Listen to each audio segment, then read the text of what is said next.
Well, oh shoot, here we go. Cheers. It's 5 o'clock somewhere. It's another Monday night. It may not be 5 o'clock where you guys are, but it's 5 o'clock here, and it's time to have a Monday night chat. Welcome everybody to another Monday Night Live with RVing to Alaska. I'm Stacy, and this is my counterpart. Counterpart? I've got to be better than that. You're my better half. Thank you. No, I won't take that much. He makes everything run and work for us. But we are the founders of RVing to Alaska, and this is our second installment of Monday Night Lives. This year, we're going to go live every month. So yeah, just once on a Monday night. A little easier on us, and then we can cover more topics. Well, not cover more topics, but right, make it better for us, because we can every week was tough. And we're in the middle of a house build right now, as you may see. If you watch our videos, we're kind of mixing traveling in Alaska and our house build together, because we are picking up both audiences on our YouTube channel. And if you're new to this video and this format and all that, we're coming to you live from Houston, Alaska, which is a little town just north of Wasilla. The sun just set. You can see the light a little bit outside. Yeah, a little bit. And it is balmy 19 degrees right now. And we are living in our motorhome. Yes. As we're building the house. We just talked to our builder today, and it sounds like we may be able to be in the shop portion of our house in about 2 weeks. Hopefully, because it's getting cold. Yeah. Anyways, I just want to say thank you for joining us. Question mark says hello. Hello. From BC. Yes. Question mark. Question mark wants to come stay in our driveway. Oh, well, question mark. I told him we don't discriminate. I wouldn't.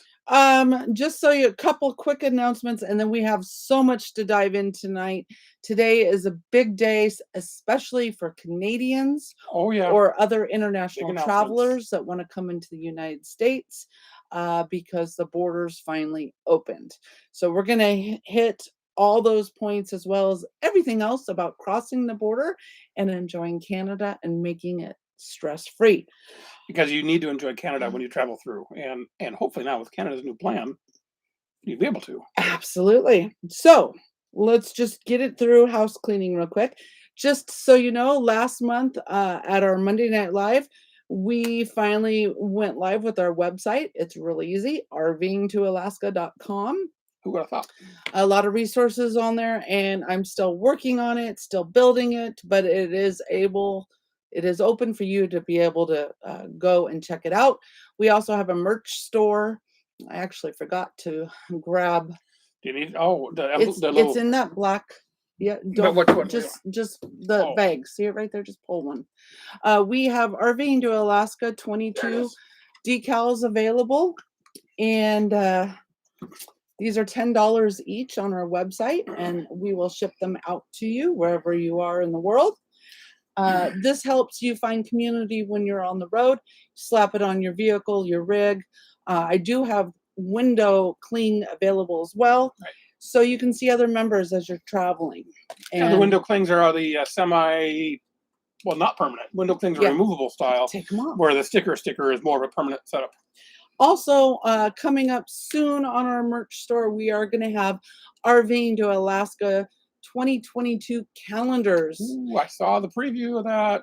And looking pretty good, guys. I sent it off to the printer, and I'm crossing all fingers and toes that the product looks good. It's going to be a limited edition, just because this is new to me. I want to see how the quality is. But all the photographs in the calendar are from our RVing to Alaska members. Right. I think there's only one photo that we put in that was us. We didn't have enough. It was a calendar contest. We didn't have enough submissions, so I filled in the blanks to make it a full calendar. But once we have the calendar, and probably next month, we will show what it's about and announce our winners of who is in that calendar. Very good. And yeah, some of the photos in that calendar were amazing. Thank you guys if you submitted photos to the calendar. Thank you very much for your submissions. And hopefully this will be ongoing thing. So all your photogs out there, remember, take your best photos, and maybe we can submit them next year. Absolutely.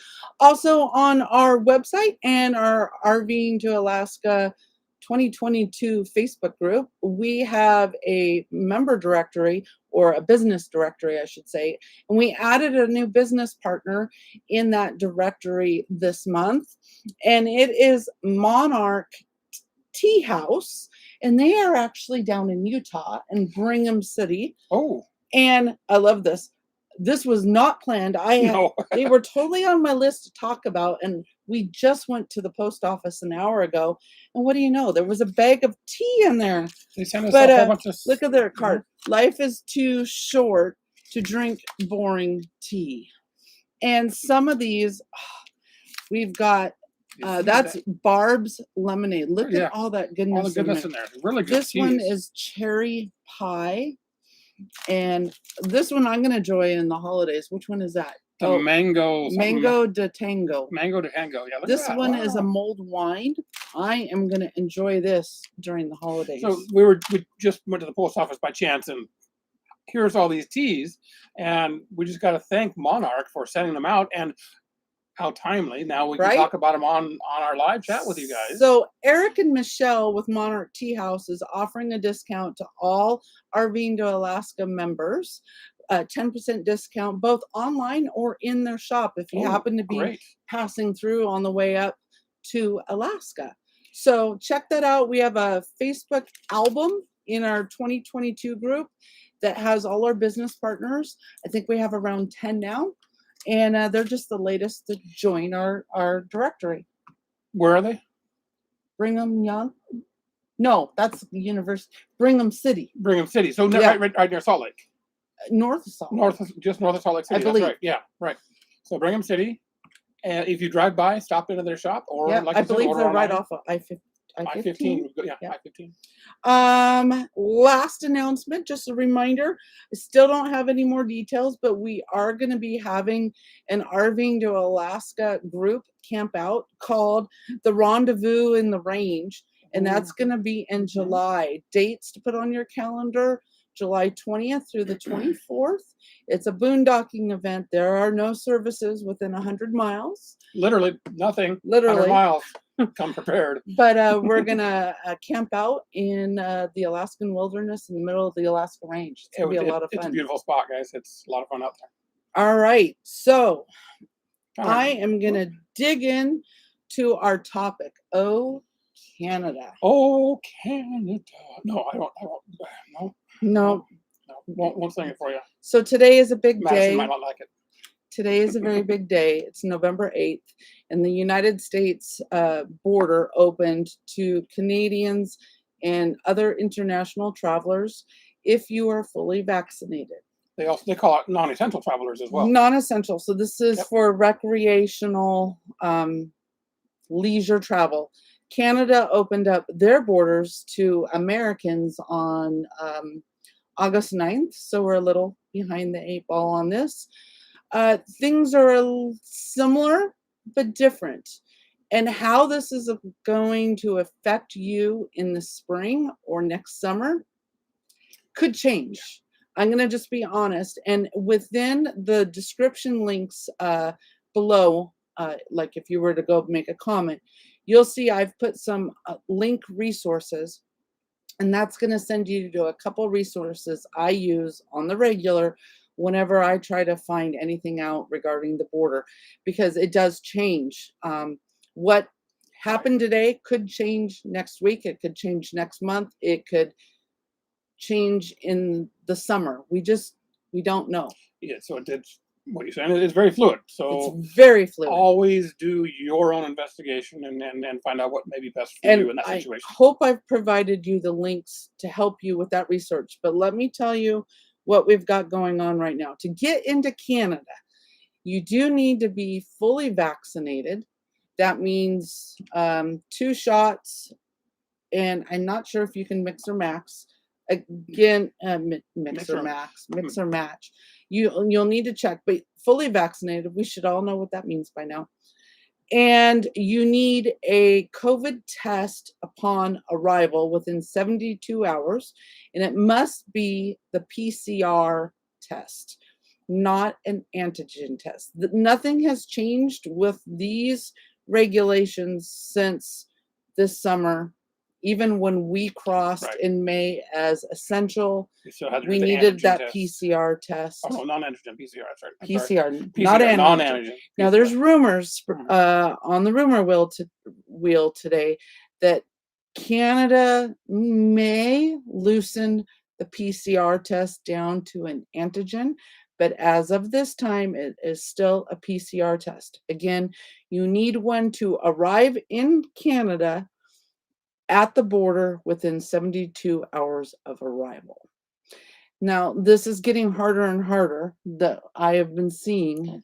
Also, at this point, when you leave Alaska in the fall or late summer, you're going to need a PCR test to get back into Canada to drive back down through. Again, only fully vaccinated.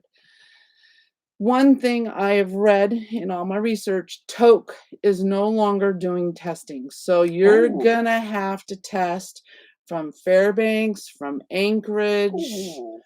and it's going to make it a little harder to get out of the country and out of the Right. US and back into Canada to come south.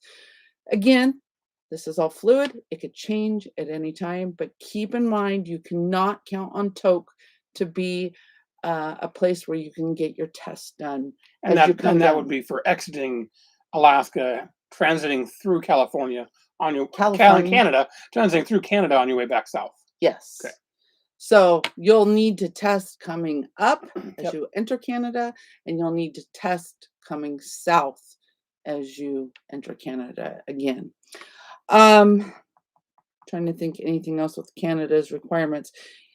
If you are not vaccinated, they are not going to let you through for non-essential travel, basically leisure or recreation. If you are moving here, if you are coming for work, you'll have to go through the process like we did in May. You're going to have to prove that you're essential. Mm-hmm. If you are going to be a seasonal worker, you're going to need employment proof from your employer in Alaska to get through the border. And then you will not have the leisure to take your time. You're going to be given a certain amount of dates to get through. You're going to be given a route. You're going to be given a date to get out, and you'll have to check out of the country. Basically, they'll give you a visa like they did for me in May. We had a 7-day visa or something like that to get. We had 5 days. 5 days, yeah, allowed us to transit Canada in that 5-day Actually, period. 6 days. And then we had to turn in the visa when we exited Canada. First time ever I had a Canada visa. Keep in mind, again, this can all change. Now Dave from Auckland, New Zealand is watching us. How you doing? Cool. Wow, love you too, Dave. Thank you for watching us. That's a long ways away. Just so you know. Now COVID requirements for the United States right now, and this is where it gets really tricky. And I had to dive deep because it just started today for non-essential, and the verbiage is not very clear. And I actually went to the US Embassy in Canada to get clearer information on this. Everything that I have read and that I can interpret is the US now requires, one, you're supposed to be vaccinated for non-US citizens, which I think 98%, since we do have David in New Zealand, 98% of us are Americans. So, or Canadian, yes. Oh, sorry, it's confusing. Canadians and international visitors will need to show proof of vaccination, or at least have the documents available. According to Border Patrol today, when I was watching some clips, they are going to ask you to declare if you're vaccinated or not, and then they may ask for proof. Doesn't necessarily mean they are going to demand it like Canada does. Canada demands proof. Alaska or the lower 48 bordering states, you have to provide it if asked for it. So interpret that as you would like. That just leaves it open for them to do. And again, that's for Canadians or for international non-US citizens. Now, if you are a U.S. citizen or an LPR, which We were told what that was. if you're an LPR, you're probably Yeah. you're a legal permanent resident. permanent resident. Okay, so this is straight from the embassy's website. Effective November 8th, 2001, So we can see you. fully vaccinated foreign travelers will be able to travel to the United States across the northern and southwest borders of Canada and Mexico. So again, that statement's to foreign travelers, so that's Canadians, international. Travelers who enter the United States at land POEs, that's ports of entry, and ferry terminals do not require proof of negative test. In addition, U.S. citizens and LPRs, legal permanent residents, do not need to provide proof of vaccination status at land POEs and ferry terminals.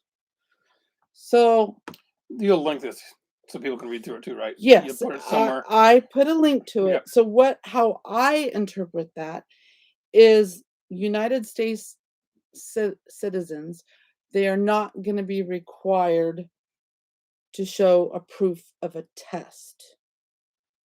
Not required proof of a negative test. So a U.S. citizen is going to be allowed to drive through. So a lot of people asked, I'm going to get into Canada, then how do I test to come back into the United States? Not required, they're saying. I don't think it's required. Also, everything I have read is this new rule with the United States where you have to test either 3 days or 24 hours in advance. 3 days if you're vaccinated, 24 hours if you're not vaccinated. That's only for air travel. So say you're flying into Alaska from outside of the country, then you do need a COVID test, as well as you will have to provide proof of vaccination to get on your plane. So it's very confusing, guys. It really is not clear at all.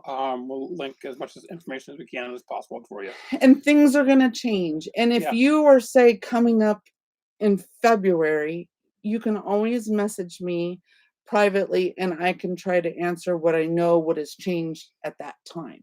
But as of today, November 8th, it looks like you will have to meet Canada's COVID requirements of taking a test, showing vaccination, and then when you get to the Alaskan border, they're going to let you through without having to take another COVID test. If you're a U.S. citizen. Hopefully.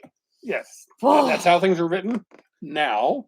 We'll see how things go in the near future. I tell you guys, I'm sick of this. We all are. And thank you guys for not saying anything about it in the chat line. Thank you, because we all know this is a sensitive subject and people have their opinions.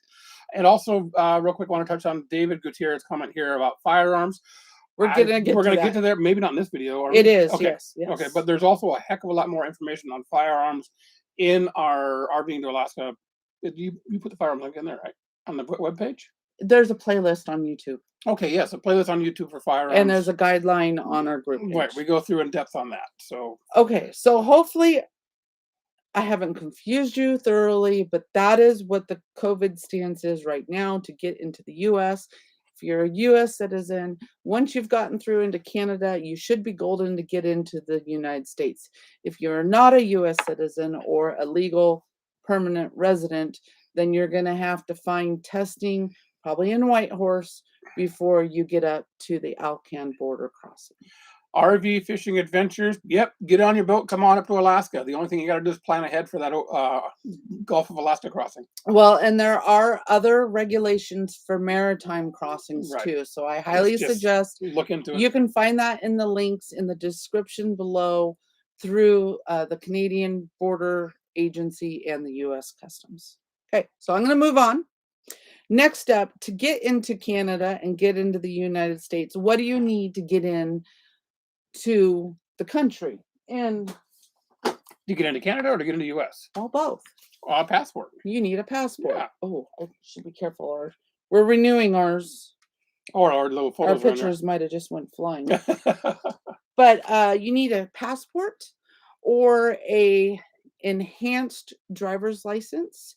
Most of the border states have enhanced. A lot of people are confused about the real ID.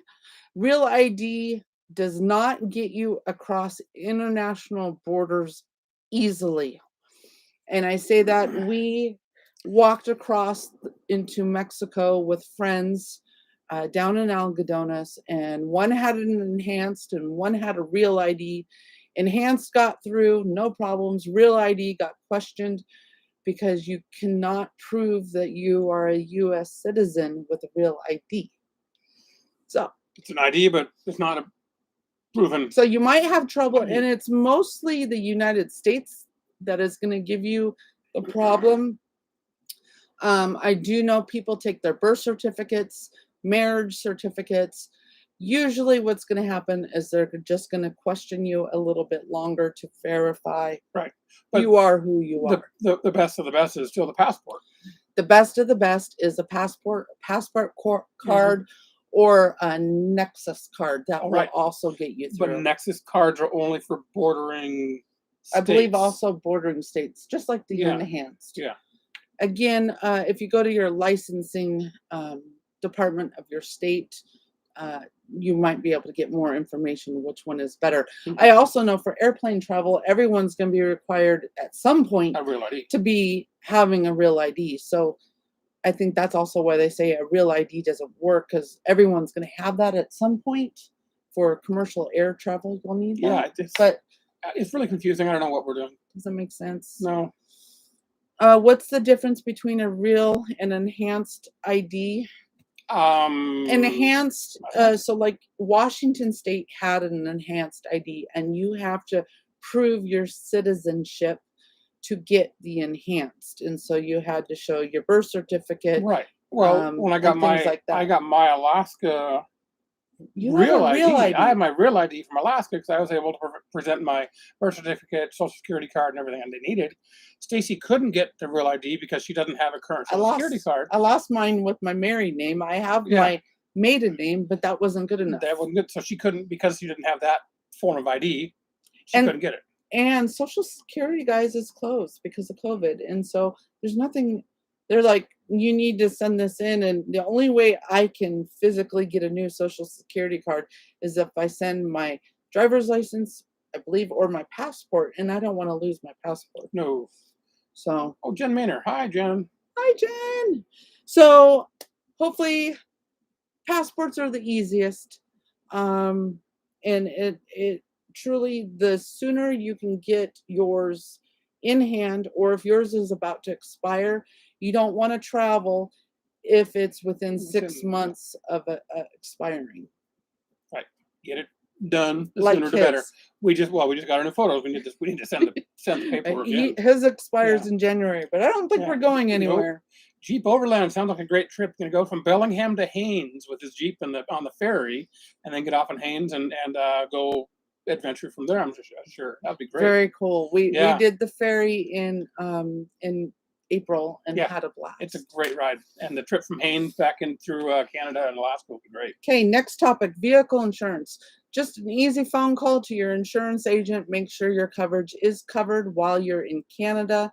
It used to be like when we first went up in 17, we needed a special card. By the time we went up in 19, they said, "Oh, that's not necessary." I just carry my full policy declaration with me, with us when we travel for all our vehicles. In each vehicle, if necessary. So if you're driving multiple vehicles, and in each vehicle. That seemed to work. We've never had any issues where we needed to use our vehicle insurance while in Canada, but having that proof on you is important. Yep.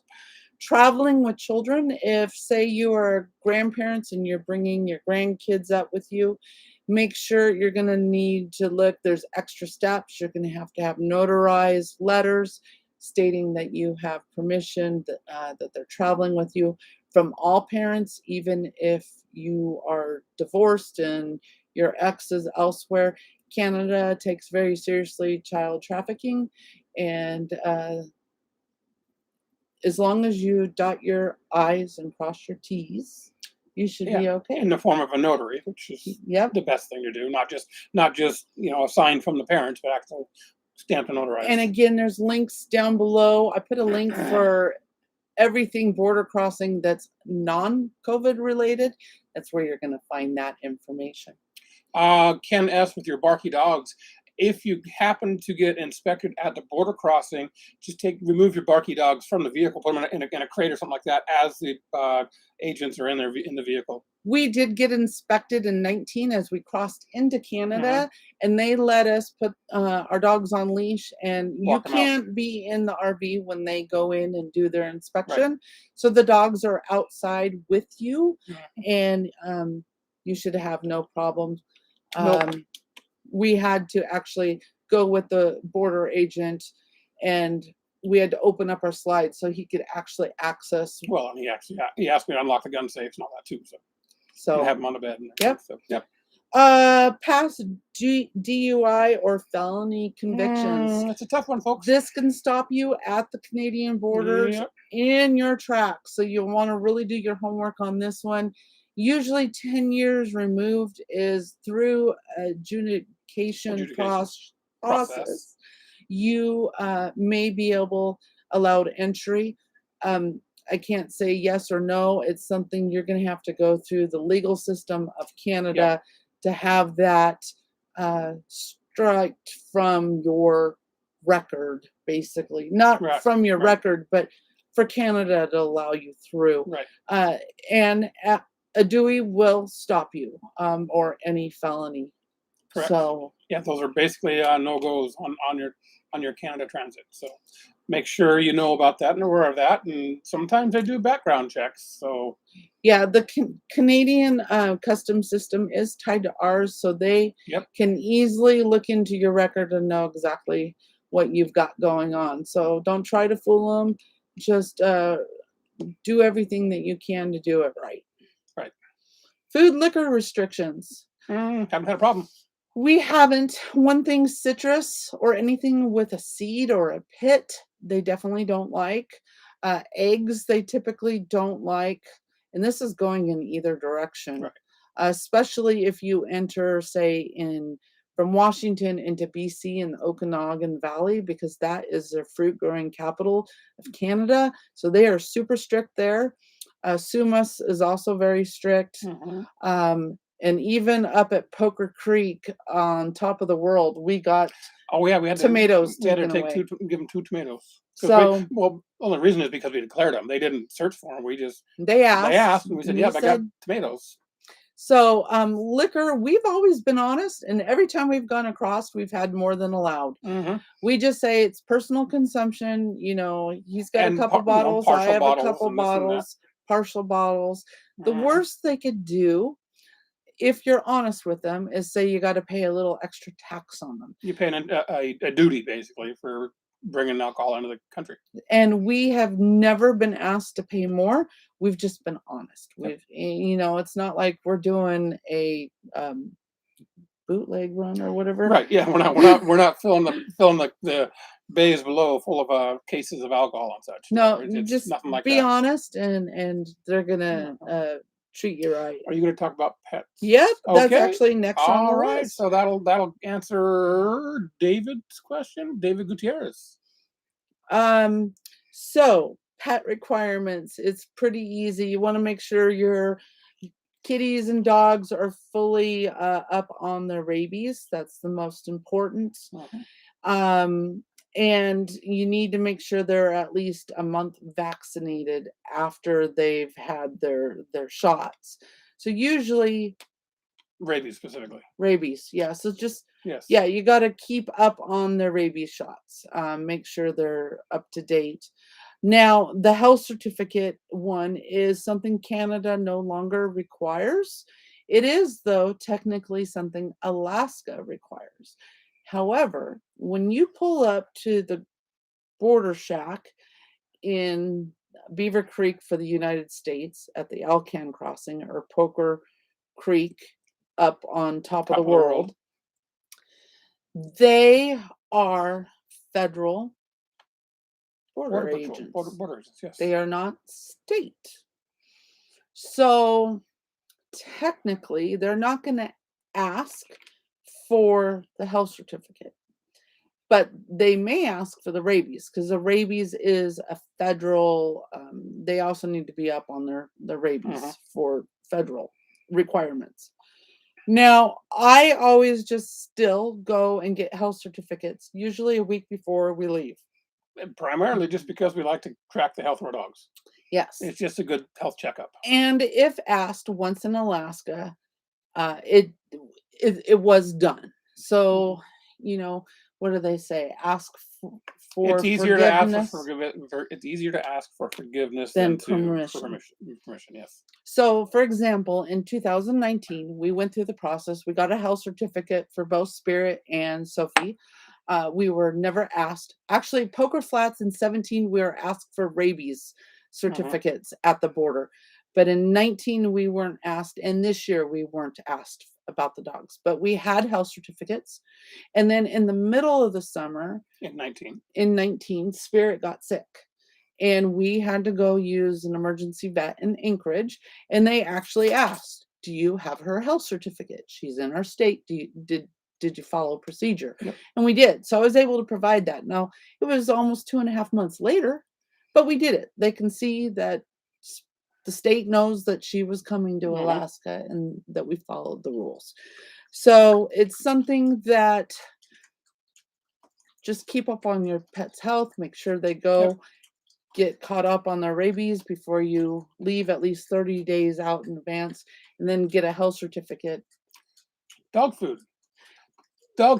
There's plenty of places to buy quality dog food in Canada as well as Alaska.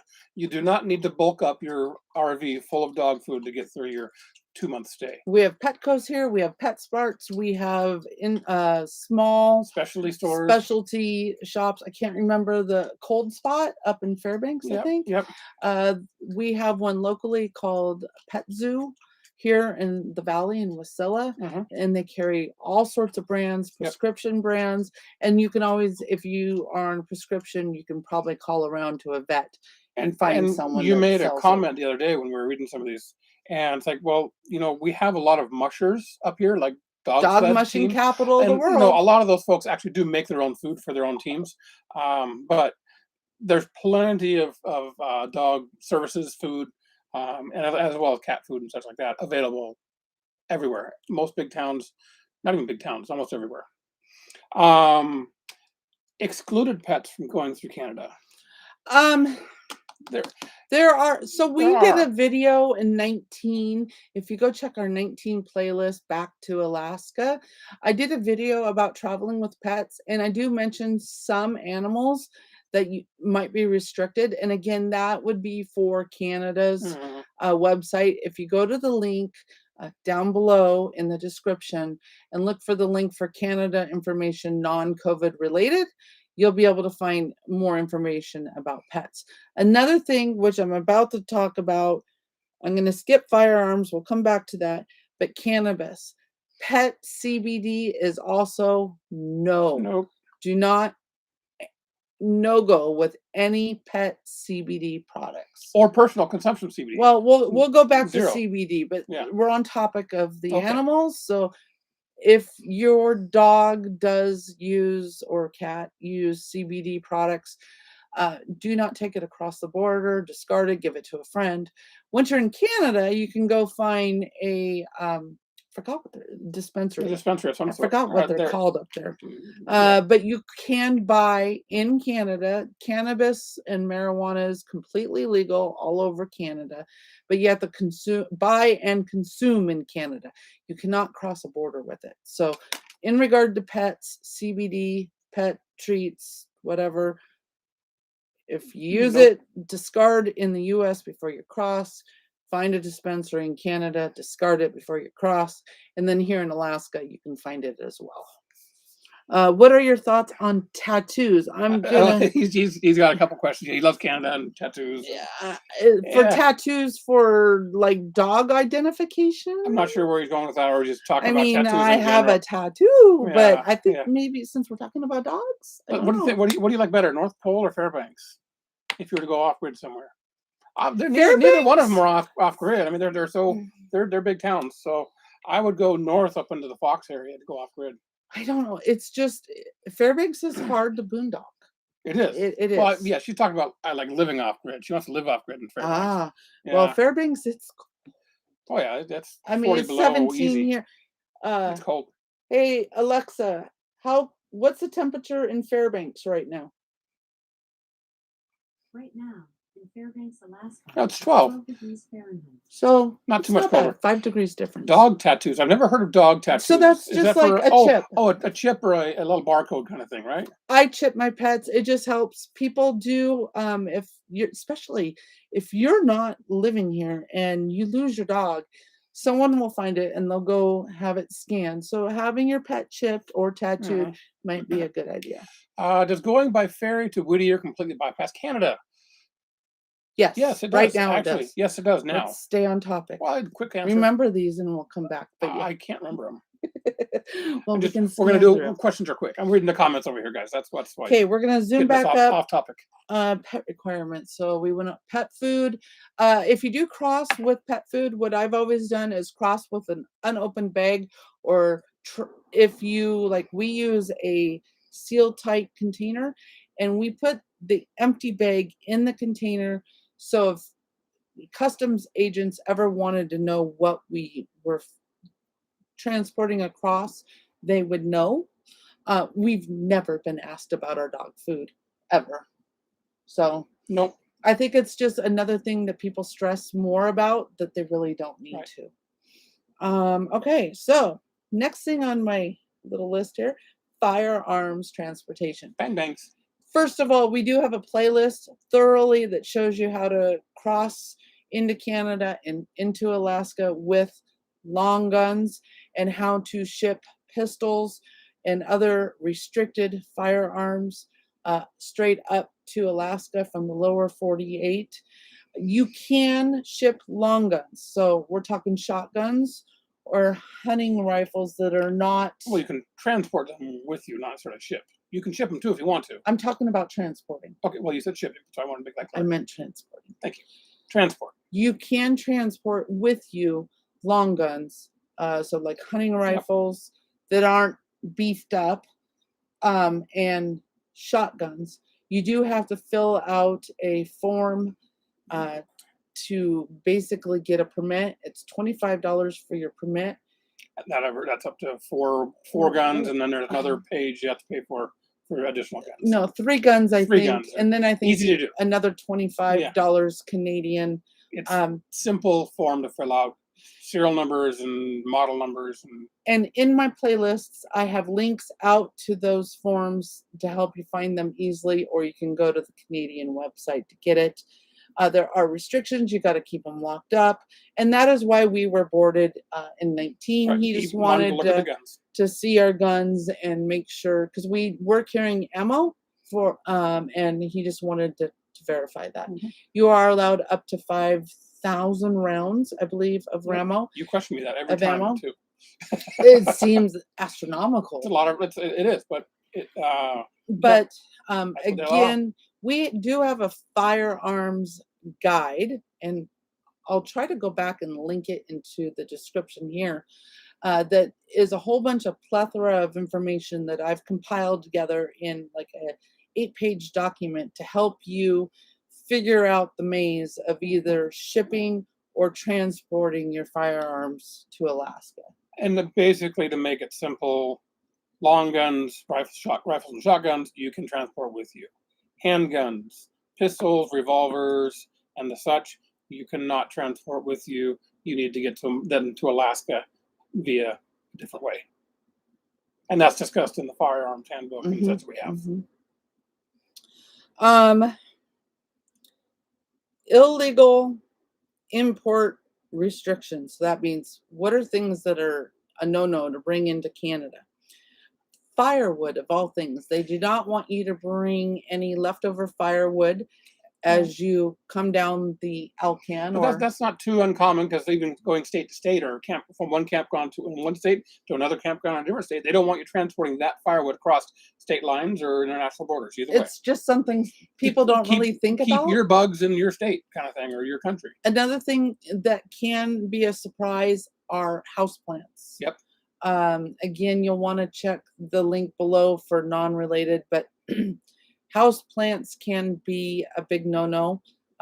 Again, are they going to be looking for that in this new era I of don't know. transiting through? I think it all depends on your appearance, your how you approach them at the gate. Yeah, that's true. If Mhm. you are a jerk, they're going to be a jerk back. Here's a very good question from it's Matthew G. Can I have a friend drive my rig up that's vaxxed? I would think there would be an issue with the registration versus the driver not being the same name, Well, unless there's an approved there notarized letter. there is I saw that today in the non-COVID related thing information, because I believe they can bring a vehicle up. You are going to have to do some extra paperwork. Mhm. It's kind of like with Mike and Bobby. Right. They drove our F-150 up with us as we came up in a 3-vehicle caravan. Technically, even though we were traveling together, they were driving a vehicle that was not theirs. So we did have a permission letter per se, We didn't, allowing did we get them. it notarized? Yes, It was notarized. Yeah. we went and had it notarized to allow them to Mhm. take that across Canada, and I was specific to dates, Yep. and everything. So I would say you probably wouldn't have a problem as long as you have your documentation. Carrying firearms in the ferry is okay. They must stay in the vehicle. They cannot be out of the vehicle. They must remain locked in the vehicle. When you exit in Haines, at that point, you can have them with you. But if you're traveling through Canada, they have to go a different route. You cannot take your handguns through Canada. Well, if he's on the ferry. But if you're getting off at Haines and going through Canada to Oh, Alaska, yes, good point. yes, if you're getting off at Haines and plan to go from Canada to Alaska, Yeah, can't go with those guns. no. So your only other option is take the ferry all the way up to Whittier. And that's why we did take the ferry Mhm. in April. One, we have 4 driving, 1, 2, 3, well, motorhome, Yeah. 4 driving vehicles. And we knew on our drive up in May, we could only take 3. So we put my vehicle, a Jeep, on the ferry with all of our guns. And houseplants. And houseplants. Houseplants go on the ferry okay. Getting back to cannabis and CBD products. Again, Washington is legal, Canada is legal, Alaska is legal, but you can't transport over state or Right. federal borders. So if you do have some cannabis products, be CBD or regular potent THC products or gummies or lotion, anything cannabis related, it's got to be given or trashed before you cross the border. And there always are dogs at the borders. Yes. And that stuff does present well to any drug sniffing dog. So it can be picked up fairly easily. So don't try to hide it. Airtight containers work, but there's also trace evidence left in the vehicle. Just don't do it, because it's not worth it. if you get caught, you're gonna get a permanent ban forever out of Canada. Or and if you may lose, they may confiscate the vehicle to search it for other product. So it could just go down a huge rabbit hole you don't want to mess with. The other thing too, just so you know, the ferry is federally follows DOT regulations. So cannabis and CBD products on the ferry are also a no-no. So yeah, right. Buy local, consume local. Exactly. So support the local area, local community you're in. So get it there and smoke it there and go somewhere else later. David asked, what are CBD products? Marijuana. No. Well, CBD is the medicinal side of actually it's more derived from a hemp plant. It doesn't than it is have a CBD. It doesn't have THC in it. Yeah. But it's still a cannabis product. Yep. Pepper spray.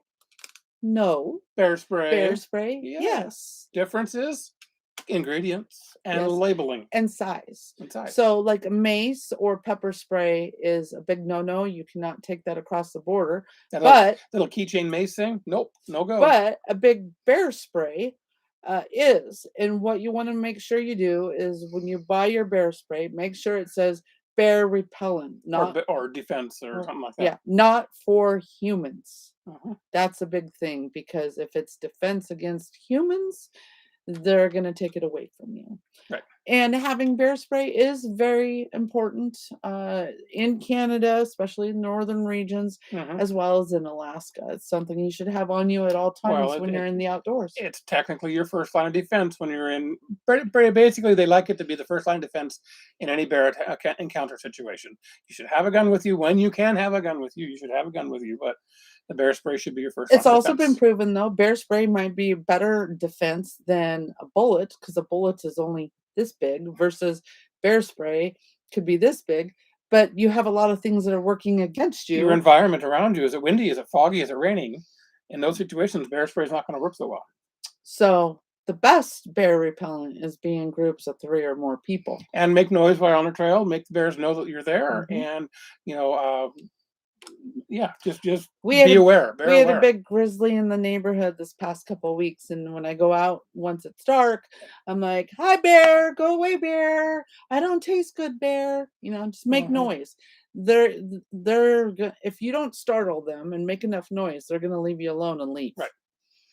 Right. So, feed your gummy bears To the at the bears. bears. I don't know. A high bear. Oh, another thing that you want to make sure that you be very careful that you don't spend a lot of money on and then have it taken away, and that's native artifacts or souvenirs. Right. Now, a perfect example is maybe you go up to Utiagvik and you get some whale baleen or some ivory. Ivory, yeah. Because those are things that they sell to the public.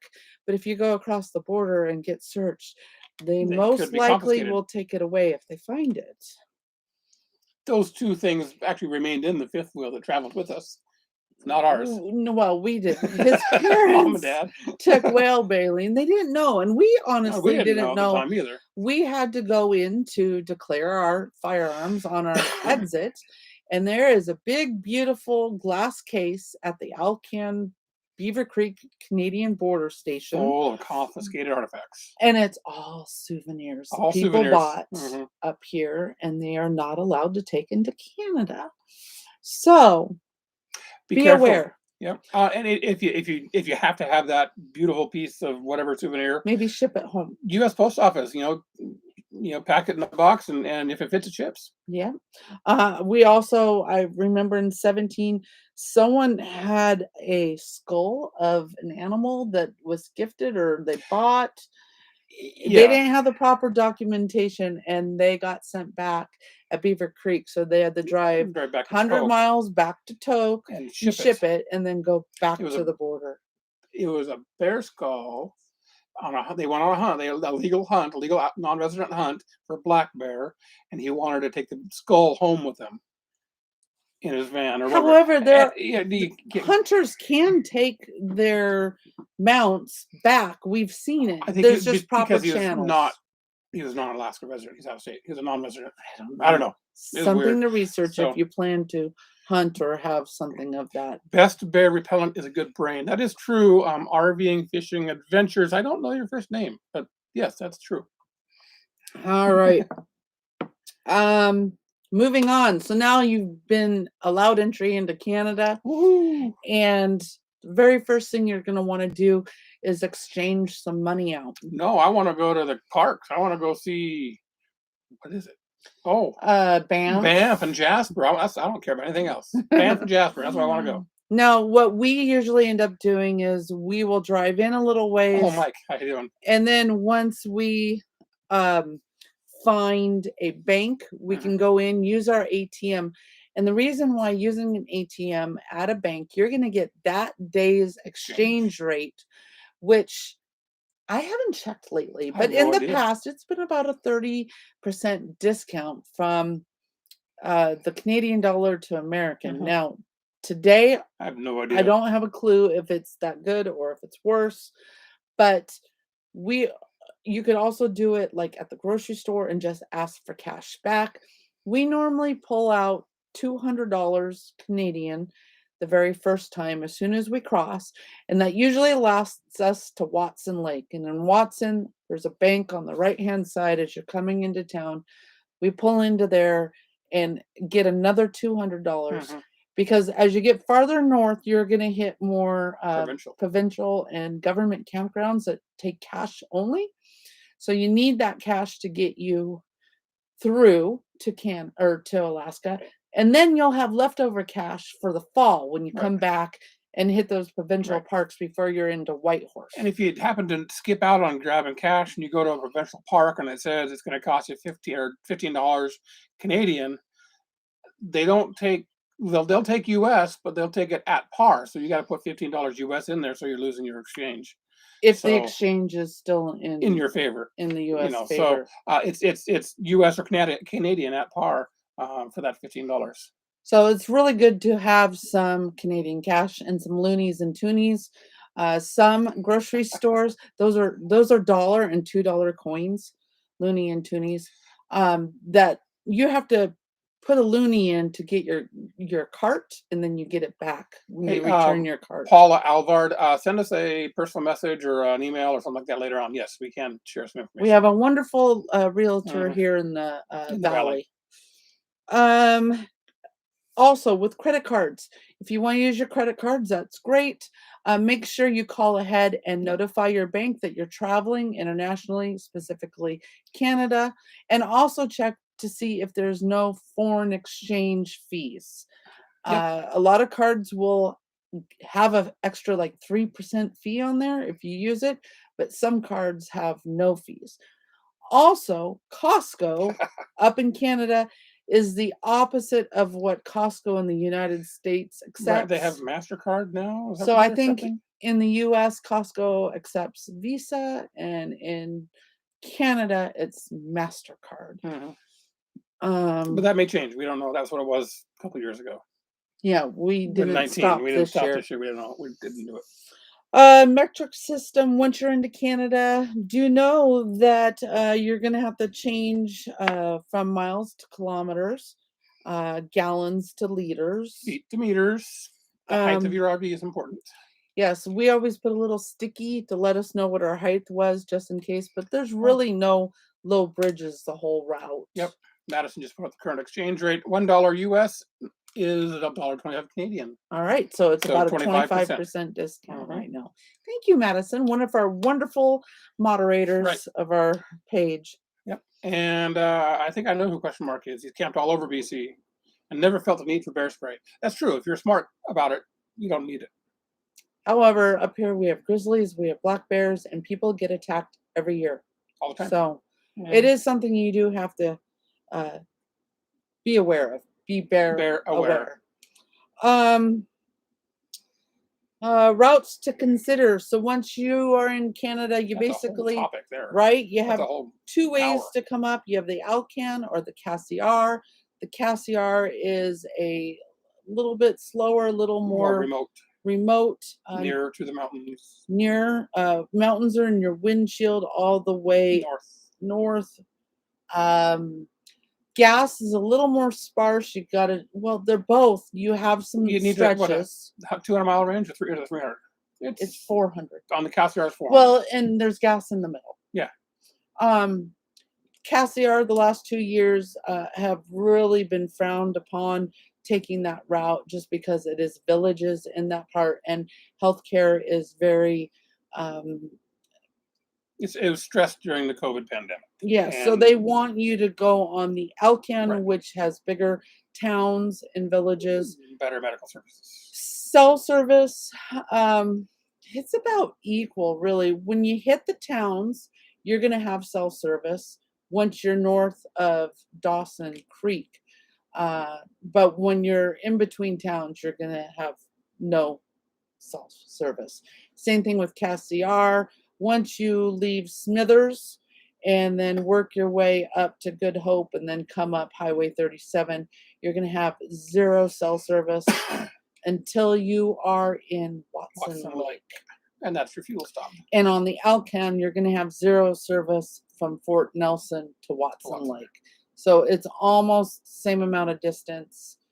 Our biggest suggestion, or what we've done in the past, is you go up one way and you come down the other way. Yep.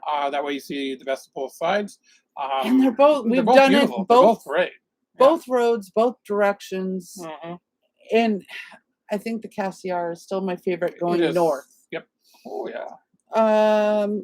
S- Winter tire chain requirements for early or late travel. So just so you know, before May 1st or after October. Oc- Oh, September. uh, October. s- October 1st. October 1st to Yep. April 30th, 31st. May 1st, you need winter tires. BC specifically. BC and Alberta, I believe, require it. So we always would leave beginning or mid-May. Actually, we always used to leave mid-May, Mid-May. and that would put us in Alaska around the 1st of June, and we would depart Alaska first or second week of September and be out of Canada by the end of September. Right. Just And it so- worked well. It worked well. It was a long time in Alaska, and it gave us a couple weeks in Canada each way. Although we always kind of came home quick, but Yes. it worked. It worked out well. Take a long time going up, and then we were just ready to get home and Go. zoom home. Cellular coverage in Canada, again, when you're in the towns, Very you're good going to looks. have good coverage on the major networks. T-Mobile and Sprint, not so much. You want to check your cell phone plan, see what you have. The norm is, especially with Verizon, they only give you a half a gig a day in a 24-hour period starting at 9 p.m. That's not much. or midnight Eastern time, which if you like to upload photos, yeah, it's not much. But AT&T, we weren't as restricted, and T-Mobile, I could actually upload videos and not be restricted. But Verizon, definitely, it's a half a gig a day. But you'll have to check with your individual plans to And again, find with out. those plans, things change all the time. From one year to the next, our plans changed. So check your provider to see what you have for coverage in Canada as you go through. Another thing you want to really kind of think about is medical coverage when you're in Canada. Trip, medical emergency coverage. If you end up having to go into a hospital facility while in Canada, they're going to make you pay in full on the spot before you're treated. Yep. And it is not cheap. I think I saw we got like $600 for an x-ray. Yeah. We got a paper that's like explaining Yukon fees. 411 Mhm. information, and it will tell you right in there that expect to pay these prices on the spot to get coverage. And keep in mind, you're in a different country, so Medicare, Medicaid Don't work. probably won't work. So having an emergency or backup insurance, travel insurance, might be something you want to look at.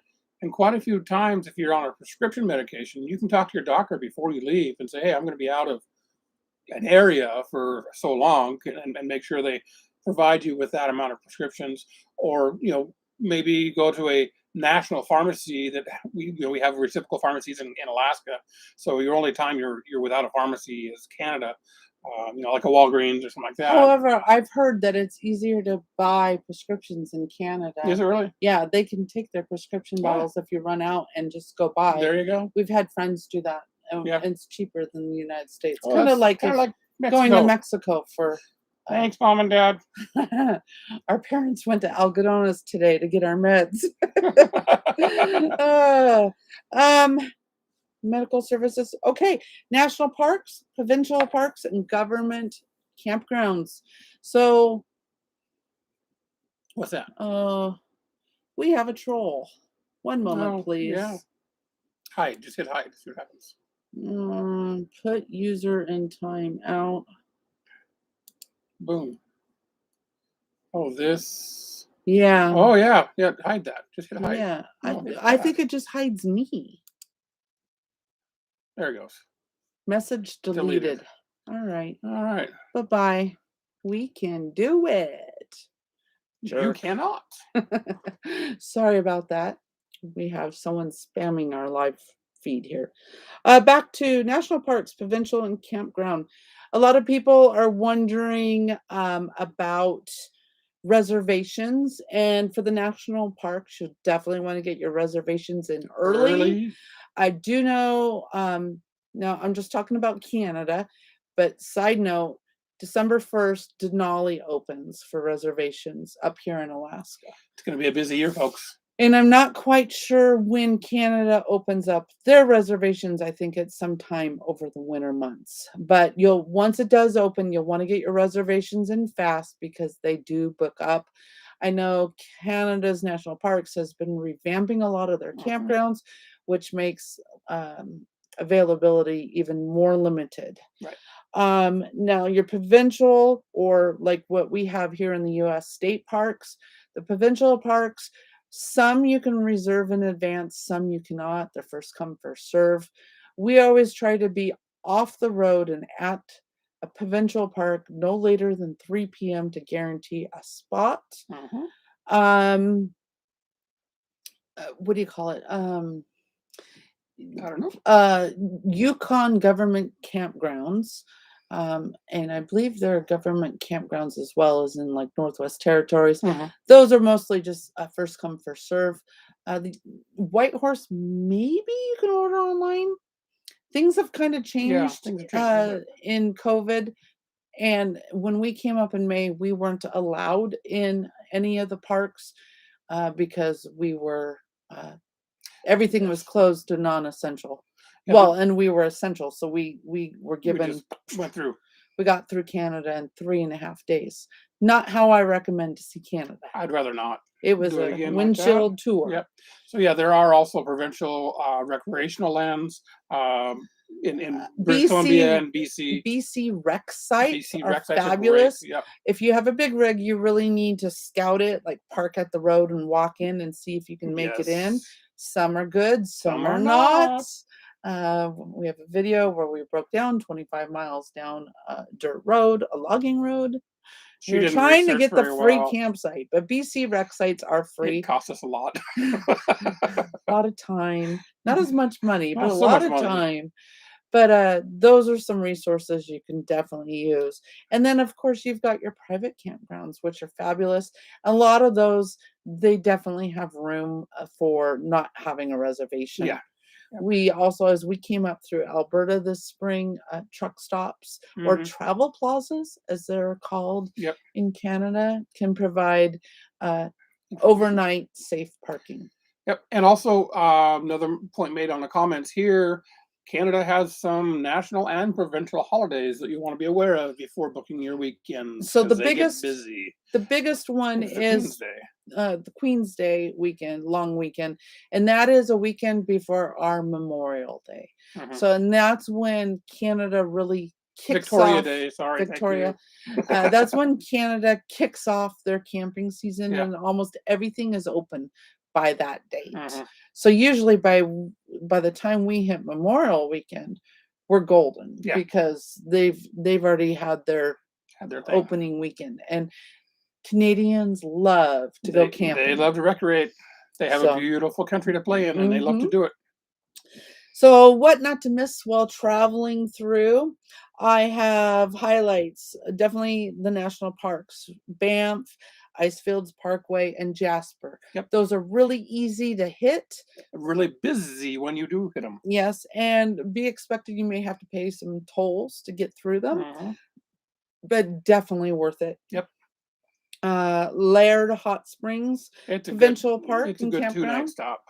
And I believe you can reserve in advance online for Laird, and I highly recommend it because I'm a hot springs freak. I love to soak, and I will hit. There's a hot springs down in Jasper, and I apologize, I don't remember the name, but you can also just Google hot springs. It's a princess in Disney. Outside of Pocahontas. Isn't it Pocahontas? Oh, it's outside. We camped at Pocahontas.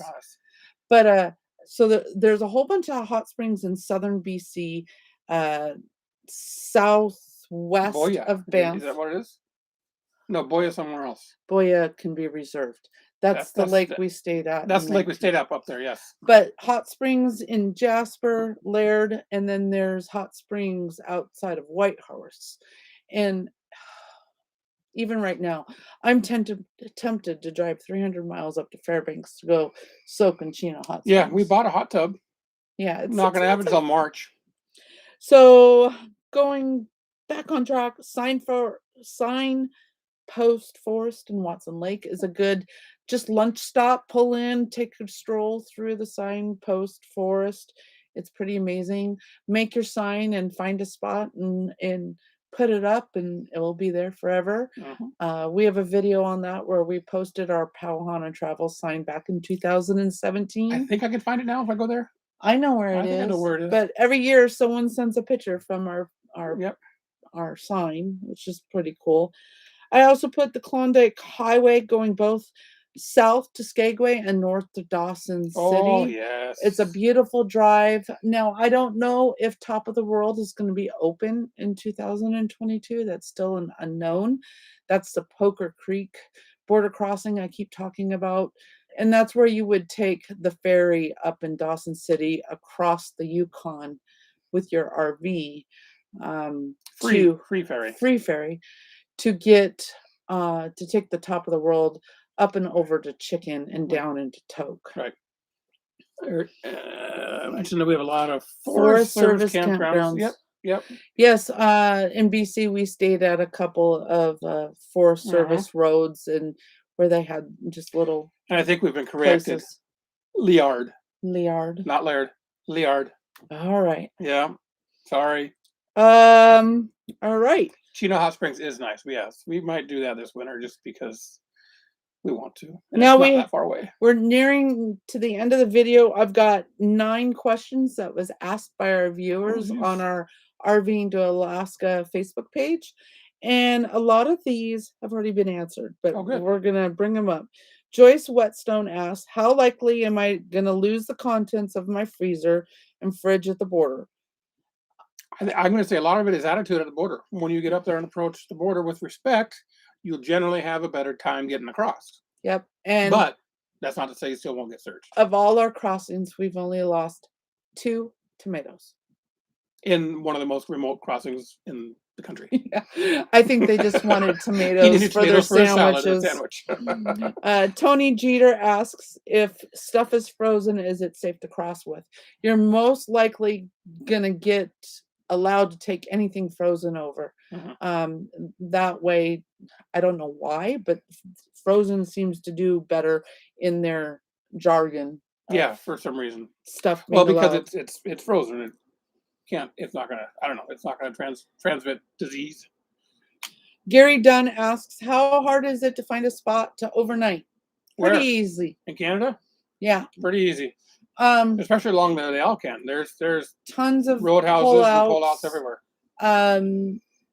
You know, if there's a sign that says no overnight parking, then you must move on, or a tent with a slash through it. But we primarily boondock and have never had a problem. Nope. It's basically the hardest part for us is to decide when are we going to call it for the night. Yeah, how much further do we want to go?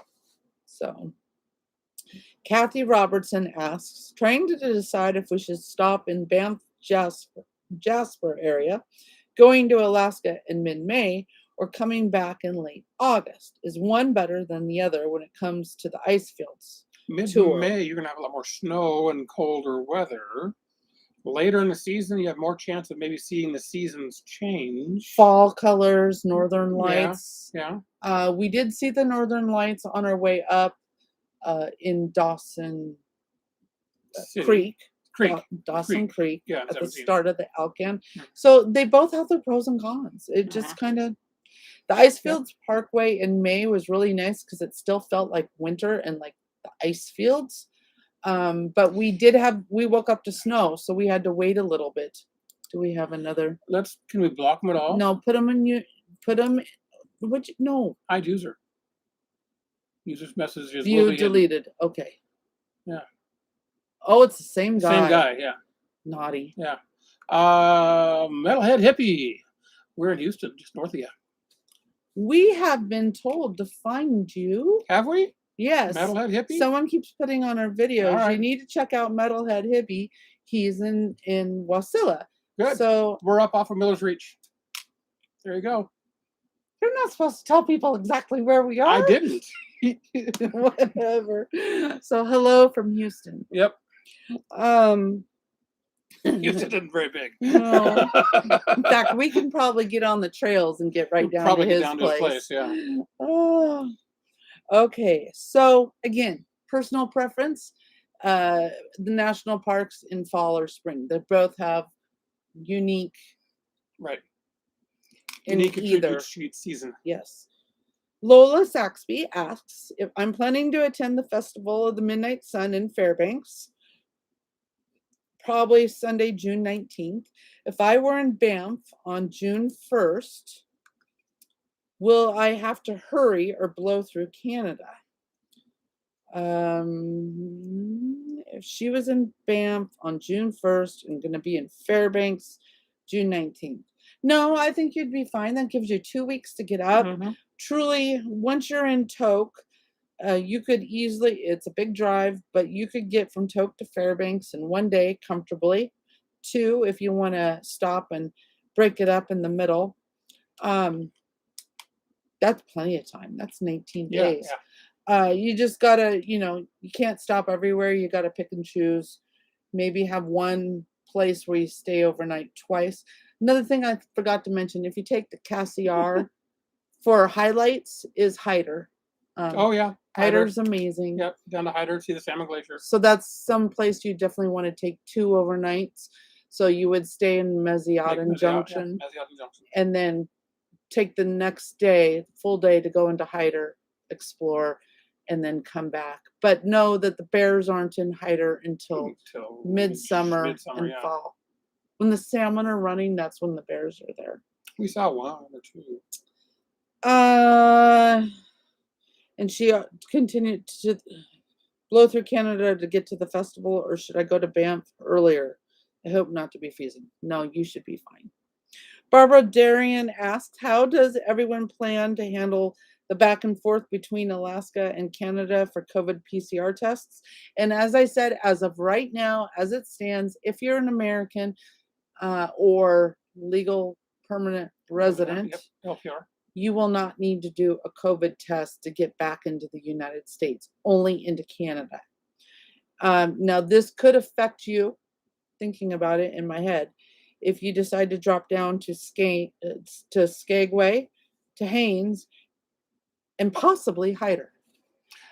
I don't know how Hyder would handle that.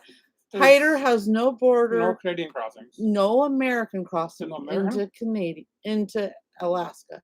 But they have a small Canadian office that does control people coming out of Alaska into that town.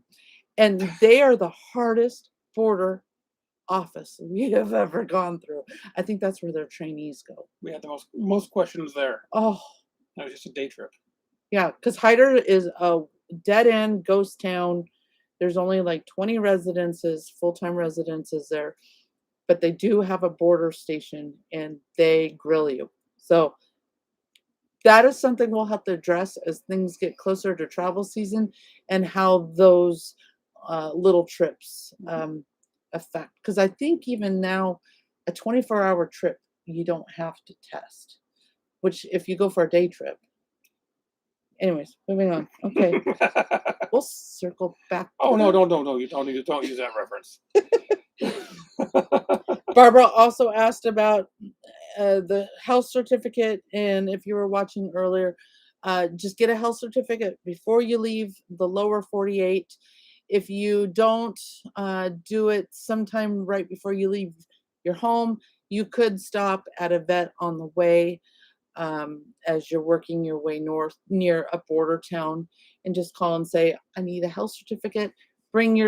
Always bring your pets' health documents with you. It's just good to have. Like in 19, when Spirit was sick, Spirit got sick, I have her whole file in a binder, and it helps them. Boulder Crest Acres, if you were to rewatch, we're just about ready to end this video. If you're to rewatch from the beginning, on the first few minutes, we'll explain about getting through Alaska, Canada, and such. But am I allowed to drive to Alaska through Canada without vaccination? That's what he asks. No. Or she asks. And the answer is, for non-essential travel, Without vaccination, no. Essential travel, yes, with restrictions. Short answer. Yep. Hi, Brandon. Yep. Almost at the end. Hi, Brandon. All right. Final question. Rose Drake asks, what's the best way to get to Alaska if you're coming from New York? The roads drive. This is my personal opinion. Stay in the United States as far west as Montana, or pick your route. Do you want to go up the Cassiar? Do you want to go up the Alcan? And the reason why I say stay in the United States, well, at least at this time, fuel prices are cheaper in the United States than in Canada. But I'm gonna say yes on your way up to Alaska, stay south. When you come back down from Alaska, transit through Canada to come down New England to get the fall colors. And maybe check on gas prices. So do it both ways. Yeah. That's what I would do. Once you're in Alberta, it's flat and plains. But let me tell you, like last year or this summer, a lot of people staged down in Montana and Washington and Idaho for the just in case, because the border thing with Canada kept getting extended every month. Longer. And the Northwest, Pacific Northwest, is absolutely gorgeous. So if you come over here, maybe hit Glacier National Park. We're not here yet anymore. Well, yeah, We're not that's there true. anymore. We're in Alaska now. Yeah. But make it so you enjoy the whole journey in the United States and Canada. Right. So, all right. That's it. We made it. Yes, thank you guys. I hope you understood a lot of that. If not, feel free to rewatch the video. And as always, if there's any other questions or comments, we're always available. Send us an email or a message through Facebook or YouTube or however it may be. Don't forget, we have our RVing to Alaska merch up on our website, rvingtoalaska.com. And don't forget to go to Monarch Teas and grab your fresh tea bags. Oh, that didn't sound very good. We have other Sorry. other great business partners as well, offering discounts on campground stays, on bear spray belts. I mean, there's quite an array of cinnamon buns up on the Alcan. So that's on RVingtoAlaska.com. Yeah, so this was everything about RVing through Canada.